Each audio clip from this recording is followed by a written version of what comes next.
ስለዚህ እግዚአብሔር ዓለም ከመፈጠሩ በፊት ሰው ልፍጠር ብሎ እንደመከረ ሰው እንደሚወድቅ አይቷልና ሰው እንደሚወድቅ ሲያውቅ ደግሞ እንደሚነሳም ያውቃልና በምን እንደሚያነሳው ያውቅ ነበረ። ስለዚህ እግዚአብሔር አዳም ሲፈጥረው በኃጢአት እንደሚሰበር ቢያውቅም በድንግል ማርያም እንደሚጠግነው ስለሚያውቅ እመቤታችን እያየ አዳምን ፈጠረው። እንደሚቆስል እያወቀ በሷ መድኃኒትነት እንደሚፈውሰው ስለሚያውቅ እንዴት ሰነበታችሁ? በምን አመሻችሁ? ቸሩ አምላካችን እግዚአብሔር ኃጢአታችን ታግሶ እንደ ቸርነቱ ብዛት እስከዚህ ሰዓት ስላደረሰን ክብር ምስጋና ይግባው። እግዚአብሔርን የወለደችልን የመሰብሰባችን ምክንያት እናታችን ቅድስት ድንግል ማርያም ወላዲተ አምላክ ክብር ምስጋና ይግባት። በመካከላችን ተገኝቶ እንዲያስተምረን ቅዱስ ፈቃዱ ይሆንልን።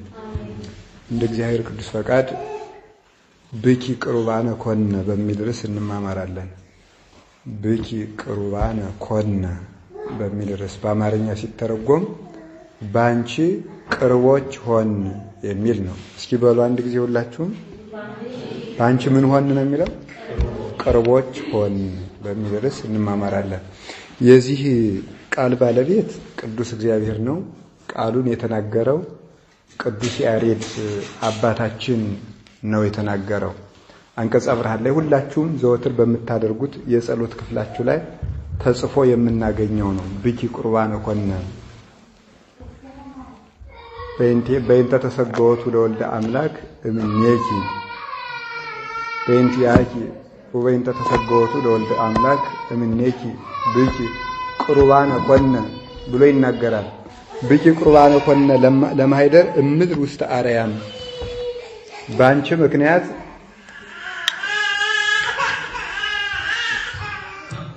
ባንቺ ምክንያት አካላዊ ቃል ኢየሱስ ክርስቶስ ካንቺ ሰው በመሆኑ ምክንያት ቅርቦች ሆን ብሎ ይናገራል። የሰው ልጅ እንግዲህ መጀመሪያ ከተፈጠረ ጀምሮ የገጠመው እቅድ ወይም ችግር ምንድነው?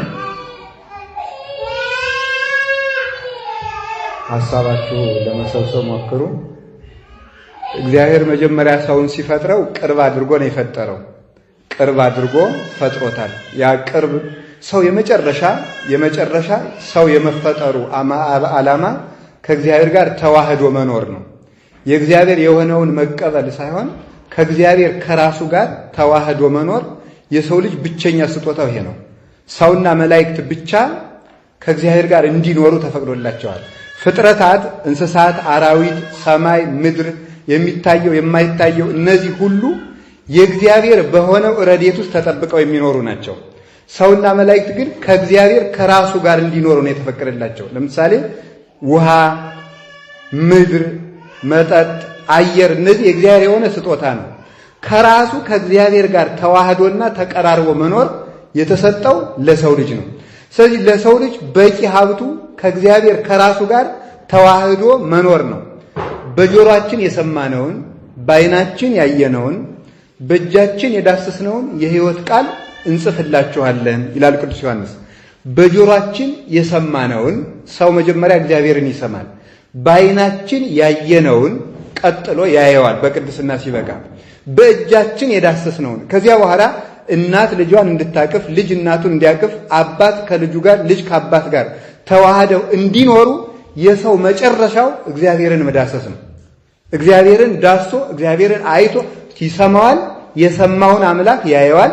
ያየውን አምላክ ይዳሰሰዋል። የዳሰሰውን አምላክ አብሮት ተዋህዶት ይኖራል ማለት ነው። ስለዚህ ጌታችን መድኃኒታችን ኢየሱስ ክርስቶስ ለሐዋርያት የሰጣቸው ተስፋ እኔ ከእናንተ ጋር ነኝ የሚል ነው። መጀመሪያም ሲወለድ ስሙ ሲወጣለት አማኑኤል ማለት እግዚአብሔር ከኛ ጋር ሆነ የተባለለት ስሙ አማኑኤል ባይባል ምን ድንቅ ነበረ። ስሙ አማኑኤል የተባለበት ምክንያት የሰው ስጦታው ከእግዚአብሔር ጋር መሆን ስለሆነ ነው። ያንን ስለሆነ ነው አጥቶት የነበረው። ኃጢአት ነው አይደል ሰው የሰራው። ኃጢአት ማለት ምን ማለት ነው?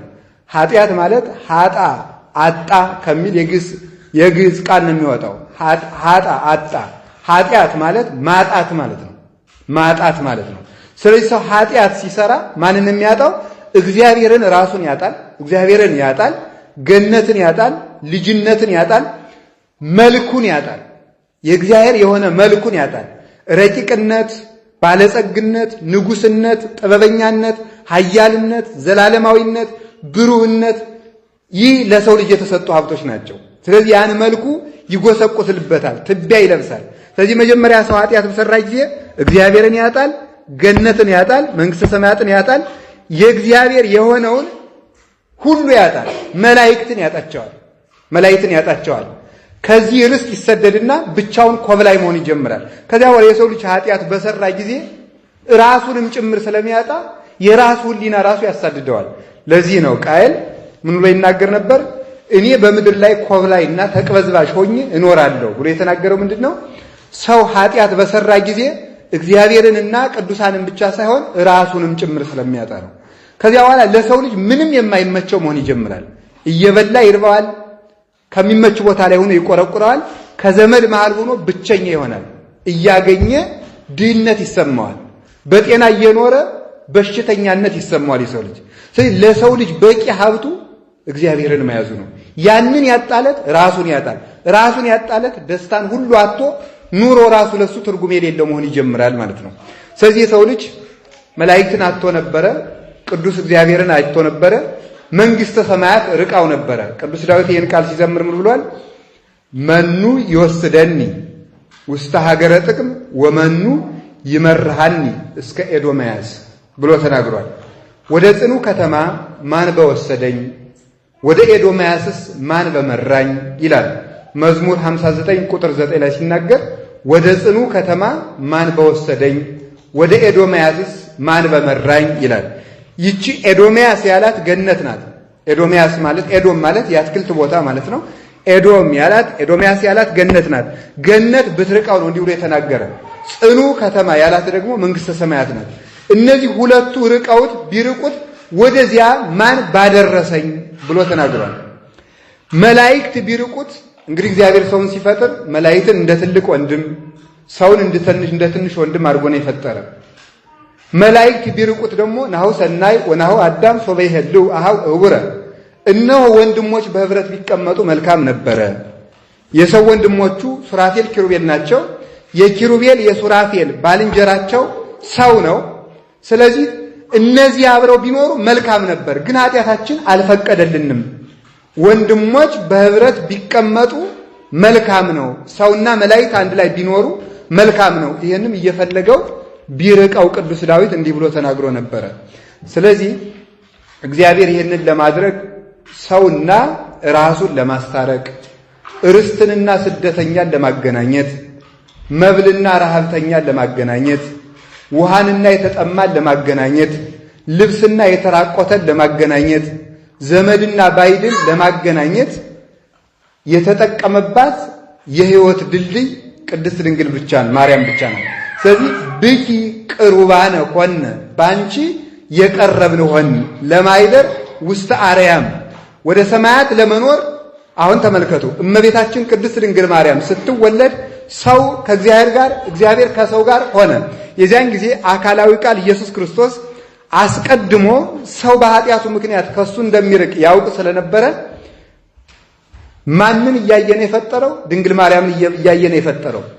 ርዕሰ ነቢያት ሙሴ ኦሪት ዘዳግም ምዕራፍ 11 ላይ ሲናገር እስመ ምድር ዘይሁበከ እግዚአብሔር እንተ ዘልፈ ይሄውፃ እግዚአብሔር እማመት እስከ ዓመት ወአይንቲሁ ለእግዚአብሔር አምላክከ ያርፍ በላይ ሊሃ እግዚአብሔር የሚሰጥህ ምድር እግዚአብሔር አምላክህ የሚሰጥህ ምድር ጠል የማይለያት አዝመራ የማይለያት ድርቅ የማያገኛት ከተለ ሰማይ የምትመገብ የአምላክህ የእግዚአብሔር ዓይኖች ከዓመቱ መጀመሪያ እስከ ዓመቱ መጨረሻ ድረስ የሚያርፍባት ምድር ይሰጣል ብሎ ነግሯቸዋል። የእግዚአብሔር ዓይን ከዓመቱ መጀመሪያ እስከ ዓመቱ መጨረሻ ድረስ የሚያርፍባትን ምድር እግዚአብሔር አምላክህ ይሰጣል ብሎ ለእስራኤል በሙሴ አማካኝነት ተናግሯል። ከዓመቱ መጀመሪያ እስከ ዓመቱ መጨረሻ ድረስ እግዚአብሔር የሚያያት ምድር የተባለች ቅድስት ድንግል ማርያም ናት። ምክንያቱም ከነዓንን ወይም እስራኤል ናት እንዳትባል እስራኤል ዛሬ እግዚአብሔር የሚያያት ምድር አይደለችም። የሰሎሞን መቅደስ ከነበረባት መቅደስ ላይ እንኳን ዛሬ የእስላም መስጊድ ተሰርቶበታል። ስለዚህ እስራኤል ወይም ከነዓን ወይም ያቺ እነ ሴኬም እነ ደብረ ታቦር እነ ቀርሜሎስ እነዚህ አይደሉም እግዚአብሔር የሚያያት ምድር የተባለ። እግዚአብሔር ሁልጊዜ የሚያያት ምድር የተባለች ቅድስት ድንግል ማርያም ነው።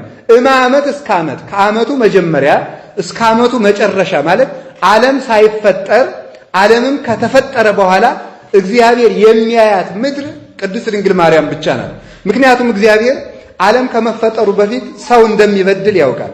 ሰው እንደሚበድል ሲያውቅ ደግሞ ቅዱስ ጳውሎስ እንደተናገረ ሁለተኛ ጢሞቴዎስ ምዕራፍ 1 ላይ ሲናገር እግዚአብሔር ከዓለም መፈጠር በፊት የመከረውን ምክሩን በልጁ ሰጠን ብሎ እንደተናገረ የአምላክ ሰው መሆን የሰው አምላክ መሆን የሰው መዳን ዓለም ከመፈጠሩ በፊት የተወሰነ ነው። ምክንያቱም እግዚአብሔር አምና አስቦ ዘንድሮ የሚቀይረው ዘንድሮ አስቦ የሚቀጥለው ዓመት የሚያሻሽለው ዕቅድ የለውም። የእግዚአብሔር ልቡ አንድ ነው፣ አብ ቃሉ አንድ ነው፣ ወልድ እስትንፋሱ አንድ ነው፣ መንፈስ ቅዱስ ምክሩም አንድ ነው። አንድ ባህሪ ያላቸውና የእግዚአብሔር ምክሩ ስላለው በየዓመቱ የሚመክረው ምክር የለውም። የመከረውን ምክር ግን በየጊዜያቱ እንደ ሰው መጠን ሲገልጥለት ይኖራል። ስለዚህ እግዚአብሔር ዓለም ከመፈጠሩ በፊት ሰውን ልፍጠር ብሎ እንደመከረ ሰው እንደሚወድቅ አይቷልና ሰው እንደሚወድቅ ሲያውቅ ደግሞ እንደሚነሳም ያውቃልና በምን እንደሚያነሳው ያውቅ ነበረ። ስለዚህ እግዚአብሔር አዳም ሲፈጥረው በኃጢአት እንደሚሰበር ቢያውቅም በድንግል ማርያም እንደሚጠግነው ስለሚያውቅ እመቤታችን እያየ አዳምን ፈጠረው። እንደሚቆስል እያወቀ በሷ መድኃኒትነት እንደሚፈውሰው ስለሚያውቅ አዳምን የፈጠረው እመቤታችንን እያየ ነው። አዳምን ሲራብ ያየዋል። እሷን መሶበ ወርቅ አድርጎ ህብስተ ሕይወት ስጋውን ማየ ሕይወት ደሙን እንደሚመግበው ስለሚያውቅ እሷን እያየ ፈጥሮታል። እንደሚደክም ያውቀዋል። የሃይማኖት በትር እሷን አስፈርኩዞ እንደሚያስነሳው ስላየ ፈጠረው። እንደሚታወር ያውቀዋል። በሷ መሪነት መንግስተ ሰማያት እንደሚገባ ስለሚያውቀው ፈጠረው። እንደሚረክስ እንደሚጎሰቁል ያውቀዋል። የሕይወት ውሃን የምታፈልቅ እሷን ፈጥሮ ከሷ በፈለቀው ደሙ እንደሚያጥበው እንደሚያነጻው ስለሚያውቀው እሷን እያየ ፈጥሮታል። እንደሚጨልምበት ያውቅ ነበረ። ብርሃን እሱ ከሷ ተወልዶ እንደሚያበራለት ስለሚያውቅ ድንግል ማርያምን እያየ አዳምን ፈጠረው። እንደሚሞት ያውቀዋል። ሕይወት ክርስቶስ ከሷ ተወልዶ እንደሚያስነሳው ስለሚያውቅ እመቤታችንን እያየ አዳምን ፈጠረው። ስለዚህ የሰው መፈጠሩ የድንግል ማርያም መታየት ነው። እግዚአብሔር ዓለምን ሲያዘጋጅ እመቤታችን እያየ ነው የፈጠረው። ስለዚህ እመቤታችን ቅድመ ዓለም ነበረት እግዝእትነ ማርያም ነበረትም ቅድመ ዓለም በህሊና አምላክ። ድንግል ማርያም ዓለም ሳይፈጠር በአምላክ ህሊና ታስባ ትኖር ነበር ያሰኘው ይሄ ነው። መናፍቃኑ ምን ይላሉ? ሰይጣንም እኮ ታስቧል ይላሉ። ሰይጣንም ዓለም ከመፈጠሩ በፊት በአምላክ ህሊና ታስቦ ነበረ። ተስማማላችሁ እናንተ? ሰይጣን በአምላክ ህሊና ታስቦ ነበር ዓለም ከመፈጠሩ በፊት። አትስማሙ? ሰይጣን ዓለም ከመፈጠሩ በፊት ታስቦ ነበር። ታስቧል። ግን የታሰበ ምን እንደሚሆን ነው? እርኩስ እንደሚሆን ነው የታሰበው። እርኩስ እንደሚሆን ነው ያሰበው። ያልታሰበ የለም። እኛም ታስበናል። እንኳን እኛ አራዊቱ እንስሳው ጋኔንም ታስቧል። የታሰበ ግን እርኩስ እንደሚሆን፣ ውዳቂ እንደሚሆን፣ ከሳሽ እንደሚሆን፣ በደለኛ ከሃዲ አመንዝራ እንደሚሆን ታስቧል። ድንግል ማርያም ስትታሰብ ግን ወላዲተ አምላክ እንደምትሆን፣ ንጽሕት እንደምትሆን፣ መሶበ ወርቅ እንደምትሆን፣ በትረ ሃይማኖት እንደምትሆን፣ መርሃይት ለመንግስተ ሰማያት እንደምትሆን፣ ሙዳየ ፍረት እንደምትሆን፣ ሙዳየ ፈውስ እንደምትሆን፣ ሙዳየ አሚን እንደምትሆን፣ መጽሔተ ሃይማኖት እንደምትሆን የታየች ነበረች። ስለዚህ እመቤታችን የታሰበችው በመድኃኒትነት ነው። ሰይጣን የታሰበው በአቁሳይነት ነው። ስለዚህ እግዚአብሔር ዓለምን በፈጠረ ጊዜ ማርያምን እያየ ፈጠረው ብለው ሊቃውንት ይናገራሉ። ኦሪት ዘፍጥረት ምዕራፍ 1 ከቁጥር 1 ጀምራችሁ ስታነቡ በቀዳሚ ገብረ እግዚአብሔር ሰማየ ወምድረ፣ በመጀመሪያ እግዚአብሔር ሰማይና ምድርን ፈጠረ ይላል። በመጀመሪያ እግዚአብሔር ሰማይና ምድርን ፈጠረ። መጀመሪያ የተባለ አካላዊ ቃል ኢየሱስ ክርስቶስ ነው እንጂ ጊዜን የሚያመለክት አይደለም። በቀዳማዊ ቃሉ በመጀመሪያ ቃል ነበረ በሚባል ዓለም ሳይፈጠር በነበረ በልጁ ቃልነት ዓለምን ፈጠረ ይልና እዚያ ላይ ምን ይላል? ወምድርሰ ሐለወት ራቃ ይላል። ምድር ግን ባዶ ነበረች። ወይታስተርኢ ይላል። ምድር አትታይም ነበር ይላል። ያች ምድር የተባለች ቅድስት ድንግል ማርያም ናት። ምድር አትታይም ነበር ማለት በስጋ አልተገለጠችም ነበር ማለት ነው። ተሰውራ መኖሯ ግን በተስፋ መኖሯ ነው። እመቤታችን እሷ ከስላሴ አንዱን ከመውለዷ በፊት እሷ ከስላሴ አንዱን ከመጽነሷ በፊት እሷ በህሊና ስላሴ ተጸንሳ ትኖር ነበረ። በህሊና እሷ የእግዚአብሔር ከተማ ከመሆኗ በፊት በእግዚአብሔር በህሊናው ከተማ የነበረች እመቤታችን ቅድስት ድንግል ማርያም ብቻ ናት። ምድር ግን አትታይም ነበር ያለ ዘፍጥረት ምዕራፍ 1 ቁጥር 3 ላይ ድንግል ማርያም በስጋ አልተገለጠችም ነበር ማለት ነው። ወምድርኒ ሐለወት ራቃ ምድርም ባዶ ነበረች ማለት ባዶ ነበረች፣ ምንም የለባትም ማለት ከሔዋን መርገም ከአዳም ኃጢአት ምንም ያላረፈባት ንጽሕት ምድር ነበረች። ዘካርያስ ይህን ሁለንተሃ ወርቅ ይላታል። ድንግል ማርያም ሁለንተናዋ ወርቅ ነው ብሎ ትንቢተ ዘካርያስ ላይ ይናገራል። ሁለንተናዋ ወርቅ ነው ማለት ህሊናዋ ወርቅ ነው፣ ማህፀኗ ወርቅ ነው፣ እጇ ወርቅ ነው፣ እግሯ ወርቅ ነው፣ ከንፈሮቿ ወርቅ ናቸው። ለምን? መለኮትን ለመሳም ስልጣን ያላቸው። እጆቿ መለኮትን ለመታቀፍ ስልጣን ያላቸው። እግሮቿ መለኮትን ይዘው ለመሄድ ስልጣን ያላቸው። ጀርባዋ መላእክት የሚደነግጡለትን እሳት ለማዘን ስልጣን ያለው አካል ነበራት እመቤታችን። ስለዚህ ይቺ ምንም የሌለባት ባዶ ምድር ማለት መርገመ አዳም መርገመ ሔዋን የኃጢአት ማሰሪያ ጉስቁልና እርኩሰት የሌለባት ንጽሕት ነበረች ማለቱ ነበረ። በውሃው ላይም ወመንፈስ እግዚአብሔር ቅዱስ ይጼልል መልዕልተ ማይ በውሃው ላይም የእግዚአብሔር መንፈስ ሰፎ ነበር ይላል። በውሃው ላይ የእግዚአብሔር መንፈስ ሰፎ ነበር። ውሃውም ጨለማ ነበር ይላል። ውሃ የተባለ ይህ ዓለም ነው። ውሃ እንደሚታወቅ ይህ ዓለም ሲታወቅ ይኖራልና ተሐዋቂ ነው። ነፋስ ወደ ነፈሰበት እንደሚታወቅ ይህ ዓለም አንዱ ሲሾም ለአንዱ ሲያጨበጭብ፣ አንዱ ሲሾም ለአንዱ ሲያጨበጭብ ይኖራልና በውሃና በባህር ሞገድ ይመሰላል። በውሃው ላይ ጨለማ ነበር ማለት በዚህ ዓለም የተፈነው በእናታችን በሔዋን በአባታችን በአዳም የወደቀብን ዕዳና መርገም ኃጢአት ጉስቁልና ነው። በዚያ ላይ የእግዚአብሔር መንፈስ ነበር መባሉ ግን እግዚአብሔር ከቸርነቱ ብዛት የተነሳ ሰው ምንም እንኳን ቢወድቅም ረድኤቱን አላቆመም ነበር። በአዳም ተናገረ፣ ዝቅ ብሎ በሄኖክ ተናገረ፣ ዝቅ ብሎ በኖህ ተናገረ፣ በአብርሃም ተናገረ፣ በሙሴ ተናገረ። ረድኤቱን ትቶናል ብሎ የሰው ልጅ እንዳይክድ የ5000 ዘመን ቀጠሮ ቢሰጥም እንኳን አንዳንድ ጊዜ ብቅ ማለቱን ግን እግዚአብሔር አልተወም ነበርና የእግዚአብሔር መንፈስ በውሃው ላይ ሰፎ ነበር፣ ምድር አትታይም ነበር ብሎ ይናገራል። ስለዚህ ምንም ነውር የሌለባት ይህች ምድር ቅድስት ድንግል ማርያም ነው። በኋላ እንኳን ተመልከቱ እንደው ስታስተውሉት መሬት የተፈጠረችው ስለ ድንግል ማርያም ምስክር እንድትሆን ነው። እግዚአብሔር መሬትን ለአዳም ሲሰጠው ለጊዜው የሚጠፋ ምግብ የምታበቅል ምድር እሰጥሃለሁ፣ ኋላ ግን እኔን የምታፈራ የዘላለም ሕይወት የምትሰጥ ምድር እሰጥሃለሁ ማለቱ ነው። ይህንን ጠፈር ሲሰራለት እግዚአብሔር ለጊዜው የሚጨልም ፀሐይ የምታወጣ ሰማይ እሰጥሃለሁ፣ ኋላ ግን ዘላለማዊ ብርሃን የምታወጣ ሰማይ እሰጥሃለሁ ማለቱ ነበር እግዚአብሔር። ይሄ ሁሉ የፈጠረው ስለ እመቤታችን ሲል ነው እግዚአብሔር። በኋላ እንኳን ሔዋንን ሲፈጥራት ከግራ ጎኑ አንዲት አጥንት ወስዶ ሲፈጥር ለምን ከስጋ አልፈጠራትም? ወይም ከልም ስጋ መፍጠር ይችል ነበር ሔዋንን። ከአጥንት ነው። አጥንት ነጭ ነው፣ ደም የለበትም፣ ነጭ ነው፣ ስጋ አልተለጠፈበትም። እመቤታችን ጽድልት ንጽሕት አልብኪ ነውር ወይም እንትን ወዳጅ ሆይ ምንም ነውር የለብሽም፣ ሁለንተናሽ ውብ ነው እንዳለ ርኩሰት በሌለባት ልጅ አድነሃለሁ ለማለት ከአጥንት የፈጠራት ለዚያ ነው። አጥንት ጽኑ ነው። እመቤታችን ጽኔት ናት። ሞገደ ዓለም ያላናወጣት፣ የዚህ ዓለም ድካም ኃጢአት ያላደከማት ጽኔት እንደ ድንግል ማርያም ያለ የለም። እውነት ለመናገር በሰማይና በምድር ከእግዚአብሔር በታች የእመቤታችን ያህል ጉልበት ያለው ሰው የለም። ጉልበት ማለትም እግዚአብሔር ለመሸከም መብቃት ነው። ሰማይን መሸከም አይቻልም፣ ምድርን መሸከም አይቻልም፣ ከዚያ በላይ እግዚአብሔርን መሸከም አይቻልም። ይህ የተሰጣት ለድንግል ማርያም ብቻ ነው። ስለዚህ ሰው አሁን ለኛ ምን ያደርግልናል ይህን መስማታችን ሊል ይችላል። አንድ ሰው ስናስበው ምንድነው ሃይማኖታችን መጽናት ካለበት እመቤታችን አምላክን ስትሸከም ካልከበዳት የኔን ችግር መፍታት እንዴት ይከብዳታል የሚል ጽኑ እምነት ያለው ሰው ችግሩ ሁሉ በቀላሉ መፍታት ይችላል። አምላክን እንኳን ችላለች፣ እንኳን የኔን ብሶት አምላክን እንኳን ችላለች።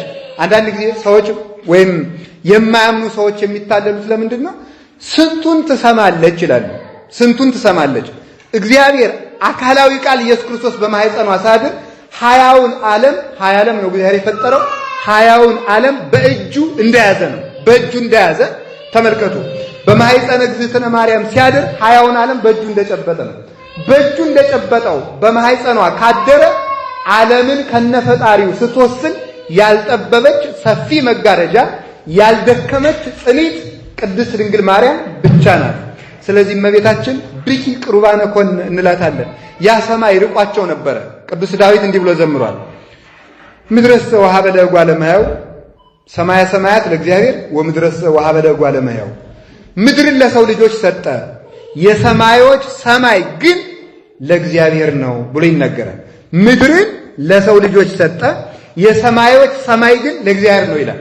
ምን ማለት ነው? ሰው እንደ አቅሙ ጸጋ ተሰጥቶታል። ልዕልና፣ ጌትነት፣ አምላክነት፣ ርቀት፣ መለኮት፣ መንግስት፣ ስልጣን፣ ኃይል፣ ዘላለማዊነት ይሄ ግን ለእግዚአብሔር ብቻ የተሰጠ ነው ይላል። ይህ ሰማይ ርቆ ነበረ። ርቋቸው ስለነበረ የሰማዮች ሰማይ ማለት ነው ተመልከቱ። ምድራዊ እናት ለሰው ሁሉ ተሰጥቶታል። ከሰማያት የምትበልጥ እውነተኛይቱን ሰማይ ግን ለራሱ እናት አድርጎ ፈጥሯታል ማለት ነበር ቅዱስ ዳዊት። ይቺ ሰማይ ርቃቸው አባቶቻችን ሲመኟል። ሰሎሞንም በመኃልየ ዘሰሎሞን ላይ አይቲ ዛቲ እንተ ታስተርኢ እምርሁቅ ከመጎህ ብሪት ከመፀሐይ እንደ ማለዳ ጎህ የምትጎበኝ ያቺ ማናት እያለ ይመኛት ነበረ። እንደ ማለዳ ጎህ የምትጎበኝ እንግዲህ ማለዳን የማይመኘው ሰው የለም። ባለጸጋም ይመኘዋል፣ ድሃም ይመኘዋል። ባለጸጋው በሀብቱ የሚገባውን ሊያደርግ ማለዳን ይመኛል። ድሃው ደግሞ ሲነጋለት የድርሻውን ሰርቶ ለመብላት ማለዳን ይመኛል። ማለዳን የማይወድ ሰው የለም። የታመመውም ሲነጋ የሚሻለኝ ይመስለዋል። ብቸኛ ሰውም ሲነጋ ዘመድ የሚያገኝ ይመስለዋል። ማለዳን የማይፈልግ ሰው የለም። ድንግል ማርያምን ያልናፈቃት ፍጥረትም የለም።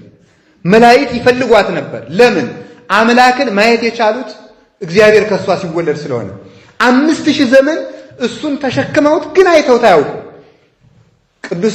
ቅዱስ ጴጥሮስ ተናግሯል። ዘያፈተውም ለመላእክት በጣም የሚገርም ነው። ተሸክመውት ይኖራሉ። መንበሩን ተሸክመው እየኖሩ ግን አይተውት አያውቁ። 5000 ዘመን ከስሩ ተቀምጠው አያዩትም። ያንን ማየት የሚፈልጉትን አምላክ ከሷ ሲወለድ ማየት ቻሉ። ድንግል ማርያም የኛ ብቻ ሳትሆን የመላእክት ጥማታቸው፣ የመላእክት ረሃባቸው፣ በኋላ ደግሞ ጥጋባቸው፣ የመላእክት ምኞታቸው፣ እህታቸው፣ ዘመዳቸው እግዚአብሔርን ያሳየቻቸው የሃይማኖታቸው መስታወት ቅድስት ድንግል ማርያም ናት። ሰው ስለዚህ ያለ ድንግል ማርያም እውር ነው። ሰው ያለ ድንግል ማርያም ረሃብተኛ ነው። መሶበ ወርቅ እሷ ስለሆነች። ሰው ያለ ድንግል ማርያም ጨለማ ነው። የብርሃን እናት ምስራቅ እግዝእትነ ማርያም ስለሆነች። ሰው ያለ ድንግል ማርያም ርኩስ ነው። የሕይወት ውሃን አፍልቃ ዓለሙን ያነጻቸው እርሷ ስለሆነች። ሰው ያለ ድንግል ማርያም ደካማ ነው። የኃይል እናት ቅድስት ድንግል ማርያም ስለሆነች። ሰው ያለ ድንግል ማርያም ሃይማኖት ራሱ ሊኖረው አይችልም። ሃይማኖት ማለት እግዚአብሔር ነው። እግዚአብሔርን ያየነው ከሷ ስለሆነ ስለዚህ እንደ ማለዳ ጎህ የምትጎበኝ ይቺ ማናት እያሉ ስትርቃቸው ነበረች። ማናት? ብሪት ከመፀሐይ ይሏታል። እንደ ጨረቃ የደመቀች እንደ ፀሐይ የሞቀች ፀሐይን የለበሰች ያቺ ማናት ይላሉ። አለማወቅ ቢችሉ አልረዳቸው ብትል ይህንን አንድ የቤተ ክርስቲያን ሊቅ ሲተረጉም እመቤታችንን ዮሴፍ አላወቃትም ነበር ይላል አይደለም? ዮሴፍ አላወቃትም ነበር እና ይህን ሊቃውንት ሲተረጉም ለምንድነው አላወቃትም የሚባለው ይሉና እስኪ ወደ ምስራቅ ተመልከት። ወደ ምስራቅ ስትዞር ዓይንህ ይጨልማል። ፀሐይን ትክ ብለህ ልታያት አይቻልህም። ጨረሩ ዓይንህን ይወጋል። አንተ ሰው የምትገባውን ፀሐይ የምትጠፋውን ፀሐይ ትክ ብለህ ማየት ካልቻልክ የምትጠፋው ፀሐይ ወደምትወጣባት ምስራቅ ትክ ብለህ ማየት ካልቻልክ እውነተኛው ፀሐይ ወደ ወጣባት ወደ ድንግል ማርያም ትክ ብለህ ማየት እንዴት ትችላለህ? ይሄኛውን መመርመር ካልሆነልህ እውነተኛውን ፀሐይ የወለደችውን እሷንም መመርመር አይቻልህም ብሎ ይነገራል። አይቻልም። ምክንያቱም አንድ ሰው በዓይን ሌላውን ነገር ማየት ይቻላል። ዓይንን ግን ራሱን ማየት አይችልም። እስኪ እናንተን ራሳችሁን ጠይቃችሁና አሁን የራሳችሁን ዓይን ማየት ትችላላችሁ? የራሳችሁን ዓይን ያለ መስታወት ማየት አይቻልም። የራስን ዓይን በዓይን ሌላውን ማየት ይቻላል። ዓይንን ራሱን ማየት አይቻልም። ቅዱስ ዳዊትም ስለ እመቤታችን ሲናገር በብርሃንከ ንራይ ብርሃነ ብሎ ተናግሯል። አቤቱ በብርሃንህ ብርሃንን እናያለን። አቤቱ በብርሃንህ ብርሃንን እናያለን። በእናትህ ብርሃንነት ወይም በእናትህ በድንግል ማርያም ምስራቅነት ፀሐይ አንተን እናያለን ማለት ነው። በእናትህ ዓይንነት አንተን ፀሐይ አንተን እናያለን። ቅዱስ ኤፍሬም እመቤታችን የቀኝ ዓይናችን ናት ብሎ መናገሩ ስለዚህ ነው። ሔዋን የግራ ዓይናችን ናት፣ ሲኦልን አሳይታናለች። ድንግል ማርያም የቀኝ ዓይናችን ናት፣ ገነትንና መንግሥተ ሰማያትን እግዚአብሔርን ያየንባት እውነተኛይቱ የብርሃን ዓይናችን ቅድስት ድንግል ማርያም ብቻ ናት ብሎ ይነገራል። ይቺ ሰማይ ርቃቸው ነበረ፣ ይቺ ምድር ርቃቸው ነበረ፣ ይቺ የበጉ እናት ርቃቸው ነበረ። እንዲህ ብለውም ጠይቀዋል። በእውነቱ እንዲህ ብለው ኦ አባ አይቴኑ በጉ ለምስዋ፣ አባት ሆይ በጉ ወዴት አለ ብሎ ጠይቆ ነበረ ይስሐቅ አባታችን አብርሃም።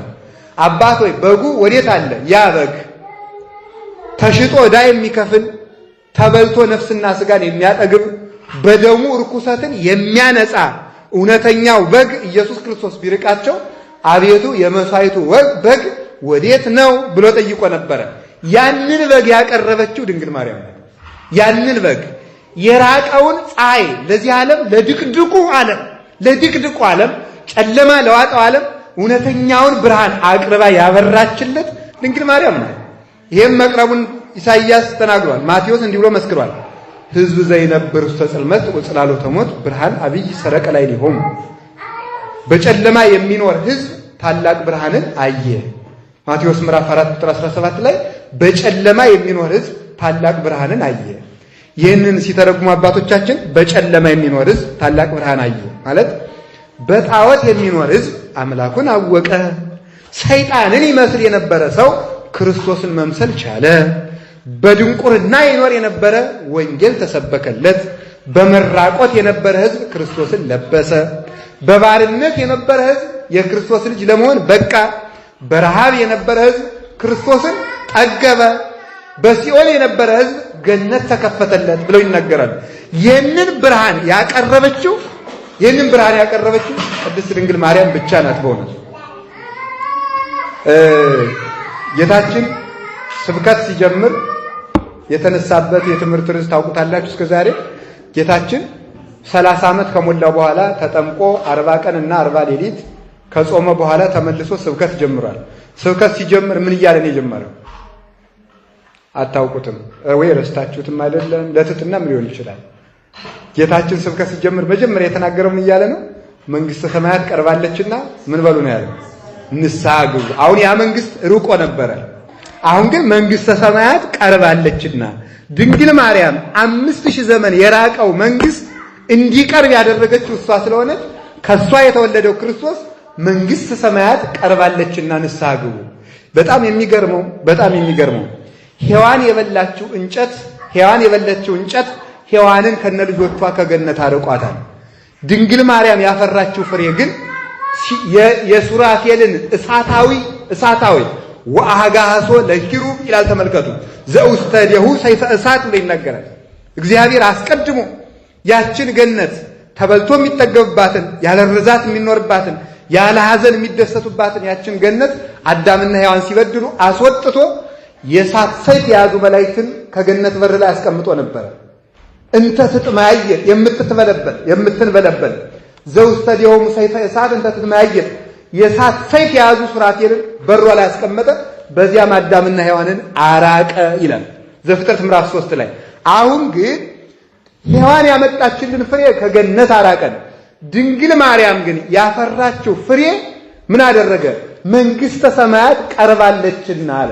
መቅረብ ብቻ አይደለም፣ እንዲህ ብሎ ነግሮናል። በእውነት አሁን እንዴት ያለ ዘመን መሰላችሁ ያለንበት? በጣም የመታደል ዘመን እኮ ነው።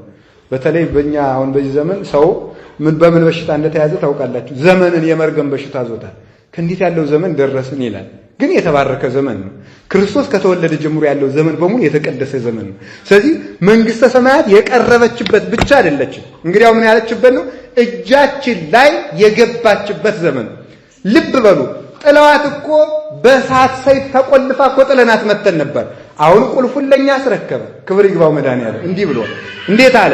ወበከ መርዓውተ ዘመንግስተ ሰማያት፣ የመንግስተ ሰማያት መክፈቻ ቁልፍ እሰጣለሁ አለው ለቅዱስ ጴጥሮስ ማቴዎስ 16:19 ላይ የመንግስተ ሰማያት። አሁን ቁልፉን ሰጠን፣ ቁልፉን አስረከበን።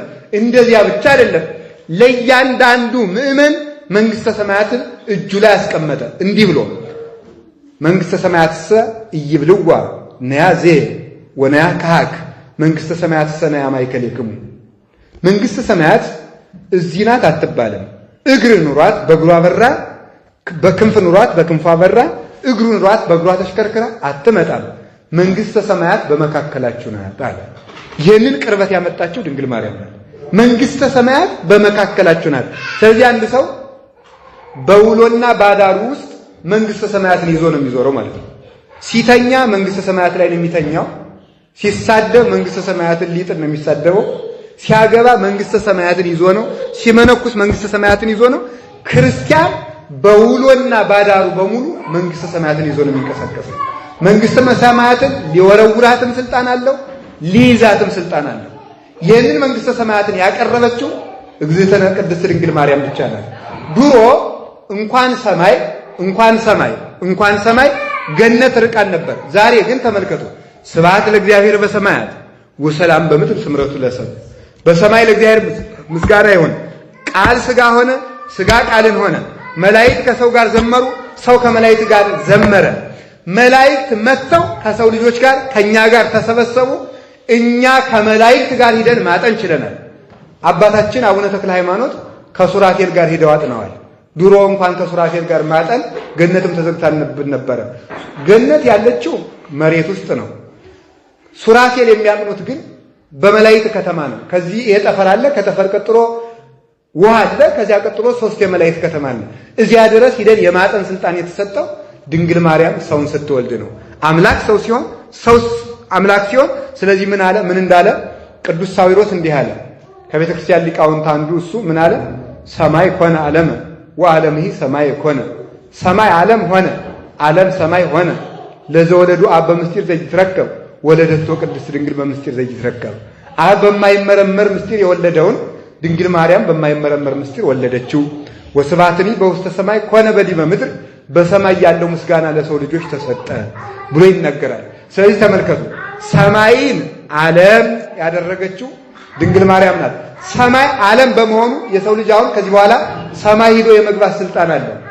ዓለም ሰማይ በመሆኑ እንደ ፀሐይ ክርስቶስ ያበራባታል፣ እንደ ከዋክብት ቅዱሳን ይገለጡባታል፣ እንደ መንበር ድንግል ማርያም አለችባት። ስለዚህ አሁን ይህ ዓለም ሰማይ ነው ማለት ነው። ድንጋይ የመሆንና ኮከብ የመሆን የሰው ስልጣን ነው። ድንጋይ የመሆንና ኮከብ የመሆን ስልጣን የሰው ስልጣን ነው።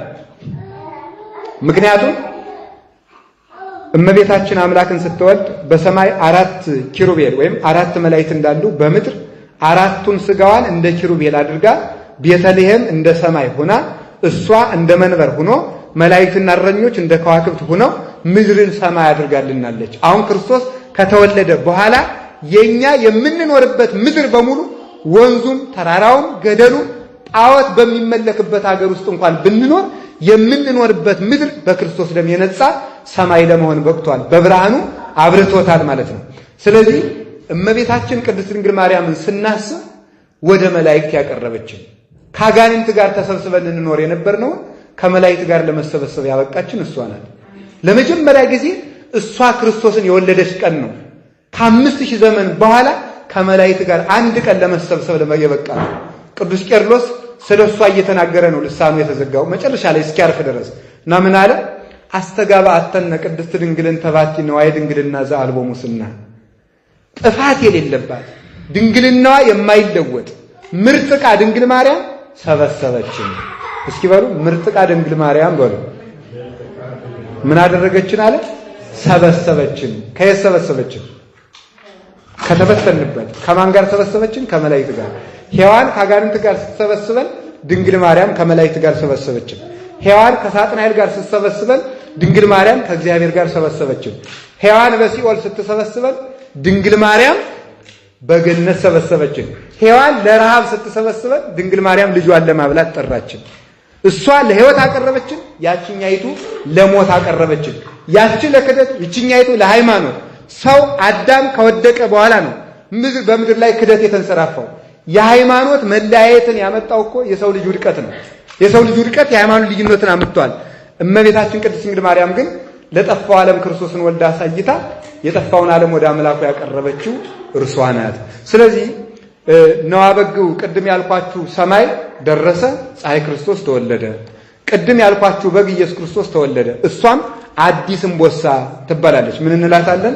ይወድስዋ መላእክት ለማርያም በውስተ ሰዓት የመንጦላይት ወይብልዋ ባሕቂ ማርያም ሐዳስዩ ጣይዋ። አዲሲቱ እምቦሳ ማርያም ሆይ ደስ ይበልሽ። ሐዳስዩ ጣይዋ ማለት ሐዳስ ማለት ግዕዝ ነው። ሐዳስዩ ግን ወደ ትግርኛ የሄደ ይመስላል። ሐዳስዩ ጣይዋ ማለት አዲሲቱ እምቦሳ ማለት ነው።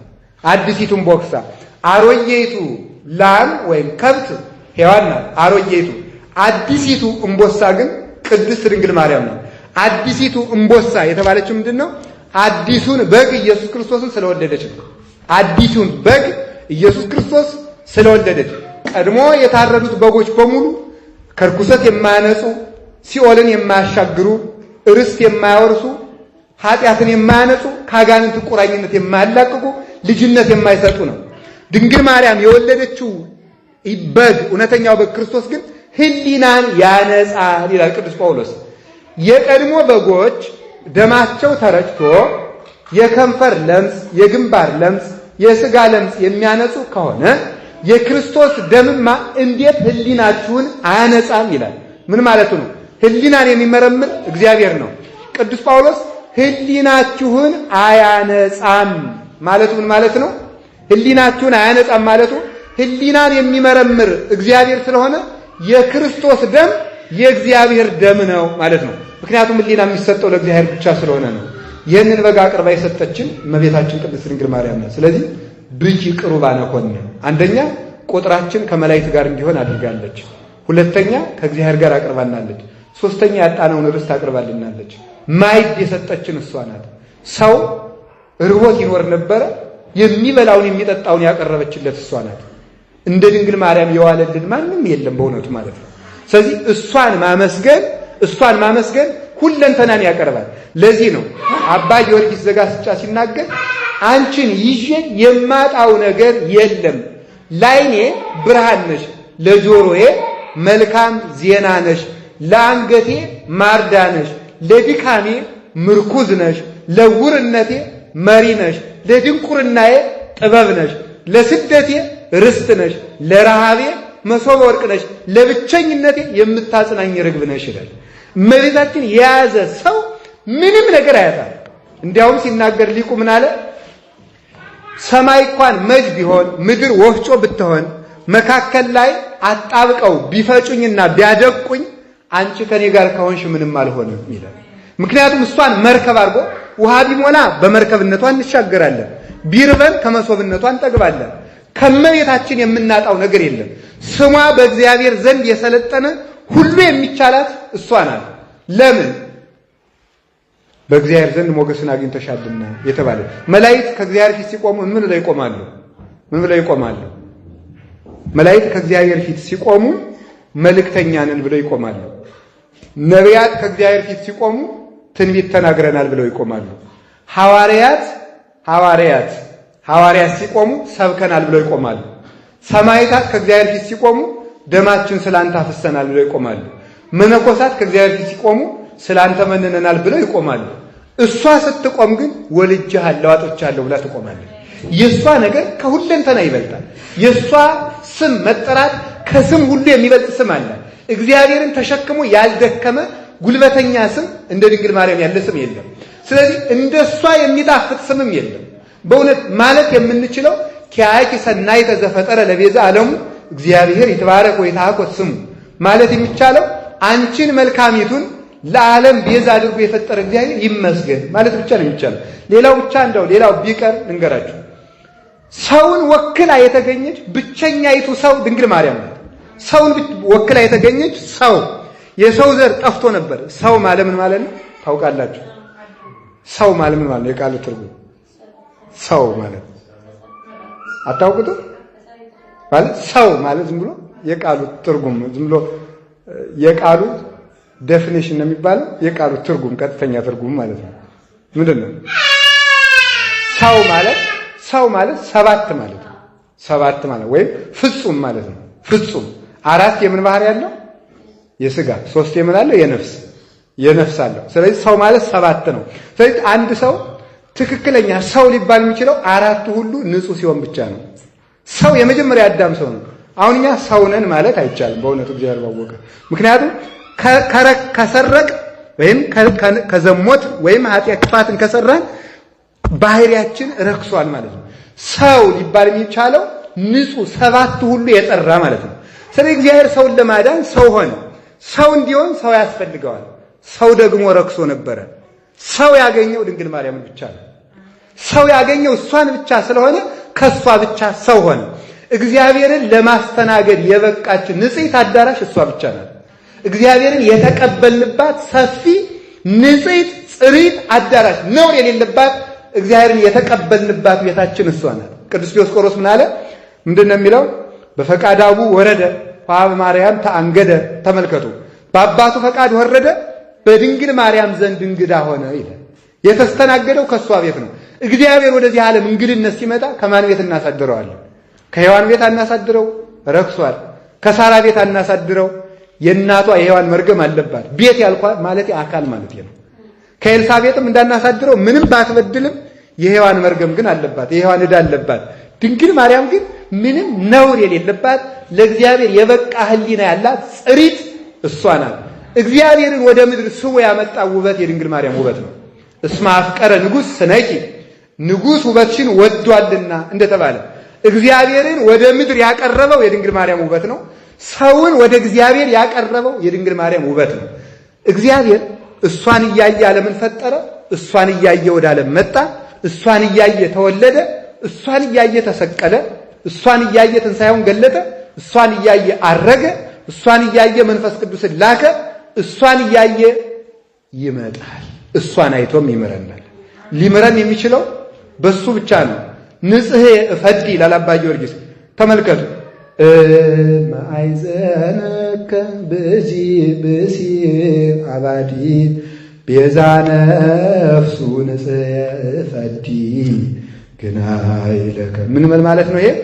ምንም እንኳን ይህ የረከሰ ልጅ ይህ የረከሰ ሰው ወይም ይህች የረከሰች ነው እነዚህ የረከሱ ልጆች ቢያስቀይሙህም እንኳን የኔን ንጽሕና ስለነሱ ከፍላለሁ በይልኝ ይላታል አባ ጊዮርጊስ። ያንቺን ንጽሕና ትፈልግ እንደሆነ እናትህን አይተህ ማረን። ጽናት ትፈልግ እንደሆነ የእናትህን ተመልከት። ቅድስና ትፈልግ እንደሆነ የእናትህን ተመልከት። ከኛ የምናሳይህ የለንም ብለን እግዚአብሔር ሊቆጣን ሲል የምናሳያት የርኅራኄና የምሕረት አረቦን የምሕረት ምርጥቃ ድንግል ማርያም ናት። በእውነት ለሰው ልጁን ስለ ልጅ ብለህ ስለ እናትህ ብለህ ስለ አባትህ ብለህ እራራልን እንደምንለው ስለ እሷ ብለህ ስንለው እግዚአብሔር ይራራል። እግሮቿን ያውቃቸዋል፣ እሱን አዝለው ሾህ ተወግተዋልና። ከንፈሮቿን ያውቃቸዋል፣ ክፋትን የማያውቁ እሱን የሳሙ ናቸውና። ክንዶቿን ያውቃል። ስለዚህ በፀጉሯ፣ በራሷ፣ በክንዷ፣ በማይጸኗ፣ በእግሯ ስንለምነው ይሰማናል። ግን ልነግራችሁ የምችለው ነገር ትልቁ ነገር ምንድን ነው? ከሁሉም ነገር በፊት ፍቅሯን እንዲጨምርልን መለመን አለብን። ከሁሉም ነገር በላይ እመቤታችን የሚወድ ሰው በትክክል የእግዚአብሔር መልክ ያያል። እግዚአብሔርን ለማየት የሚችለው በእሱ አማካኝነት ነው። የእመቤታችን መልኳ የማንን መልክ ይመስላል? ምን የአምላክን መልክ ይመስላል። እንደ አብ ትመስላለች፣ እንደ ወልድ ትመስላለች፣ እንደ መንፈስ ቅዱስ ትመስላለች። ወደዚህ ውስጥ እንዳልገባ ሰዓት ይፈጅብኛል እንጂ አብን፣ ወልድን፣ መንፈስ ቅዱስን ለምን እንደምትመስል መዘርዘር ይቻል ነበር። ስለዚህ እመቤታችንን መያዝ እግዚአብሔርን መያዝ ነው። እመቤታችንን መልቀቅ እግዚአብሔርን መልቀቅ ነው።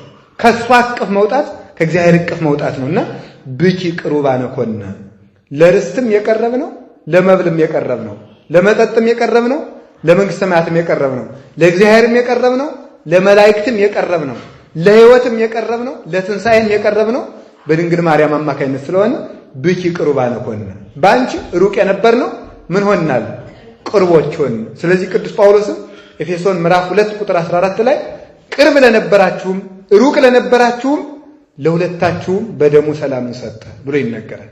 ሩቅ የነበር የሚባለው አሕዛብ ናቸው። አይሁድም በእርግጥ ሩቆች ነበሩ። ዛሬም ብዙ ሩቆች አለን። እኛም እኮ ሩቆች ነን በእውነቱ። የሚገርመው በዘመነ ኦሪት እስራኤል እንዲያደርጉ ነበር። ከመቅደስ ተቀምጠው ፊታቸውን ወደ ግድግዳው ዙረው ለጣዖት ይሰግዱ ነበር። የሚቀመጡ ግን የት ነው? መቅደስ ውስጥ ነበር። ትንቢተ ሕዝቅኤል ምዕራፍ 8 ላይ እናገኘዋለን። መቅደስ ውስጥ ተቀምጠው ፊታቸውን ወደ ደጅ ዙረው ይቀመጡ ነበር። እግዚአብሔር ምን አለው? አንድ ቀይ ጎልማሳ ቀይ ሰይፍ የያዘ ቀይ ልብስ የለበሰ ትጥቅን የታጠቀ ላከ ይላል። ያም ሲመጣ የሰው ልጅ መስል ነበረ። ያምም ከመቅደስ ውስጥ የተቀመጡት ፊታቸውን ወደ ዳሪ ዙረዋልና ምልክት የሌላቸውን እያየ ቀሰፋቸው አለው። ሂዶም ቀሰፋቸው ይላል። ፊቱ ከመቅደስ ተቀምጠው ፊታቸውን የዞሩ ማለት የተባለ ምንድነው? ከኑሮው እንኖራለን፣ በስሙ ቅርብ ነን፣ በስራ ግን ሩቅ ነን። በስም በመጠራት ቅርቦች ነን፣ በስራ ሩቅ ነን። ለስርቆት የቀረብን ለምጽዋት የራቅን፣ ለመቀማት የቀረብን፣ ለመስጠት የራቅን፣ ለዝሙት የቀረብን፣ ለንጽህና የራቅን እኛም የቅርብ ሩቅ ነን። በእውነቱ አይደለም። ይሁዳ በስም ቅርብ ነበር፣ በመሸጥ ግን ሩቅ ነው። አምላኩን በመሸጥ የራቀ ፍጹም ከእግዚአብሔር የራቀ በመሳም ግን እንደ ይሁዳ የቀረበ ሰው አልነበረም። ይሁዳ ቅርብ ነበረ፣ ጌታን ለመሳም በቅቶ ነበረ።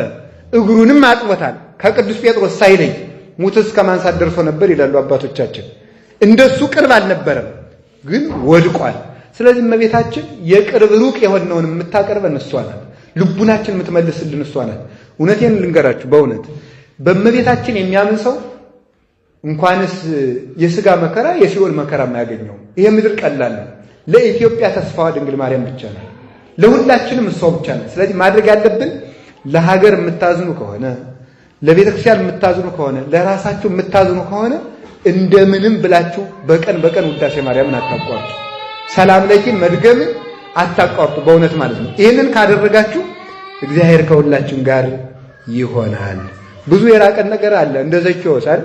ዘኪዎስ ቁመቱ ረጅም ነው አጭር ነው የነበረው አይደል? አጭር ነበረ። ግን ምን ያደርግ ነበረ? ምን ይፈልግ ነበረ? ጌታን ማየት ይፈልግ ነበር። ግን ቁመቱ ምን ብሎበታል? አጭር ብሎበታል። ይህንን ቅዱስ ኤፍሬም ሲተረጉም ታሪኩን አልተርከውም፣ እዚህ ጋር የሚገናኝ ስለሆነ ነው። ቅዱስ ኤፍሬም ሲተረጉም ዘኪዎስ እግዚአብሔር መጽሐፍ ቅዱስ ስለ ቁመት መናገር ፈልጎ አይደለም። ምክንያቱም ገሌ ረጅም ነው ተብሎ አልተጻፈም። ቁመቱ ቢያጠር ባያጠር ለእግዚአብሔር ቁም ነገሩ አይደለም ለሰው። ግን ምንድነው ተመልከቱ። ዘኪዎስ ቁመቱ አጭር ነበር፣ ኢየሱስን ማየት ይፈልግ ነበር ማለት መጽደቅ እየፈለገ ጽድቅ የማይሰራ ክርስቲያን ነው ብሎ ይናገራሉ። ያጠረበት ልቡ ያጠረበት መጸለይ ይፈልጋል፣ እንቅልፉ ያሸንፈዋል። መንጻት ይፈልጋል፣ ስጋው ያሸንፈዋል።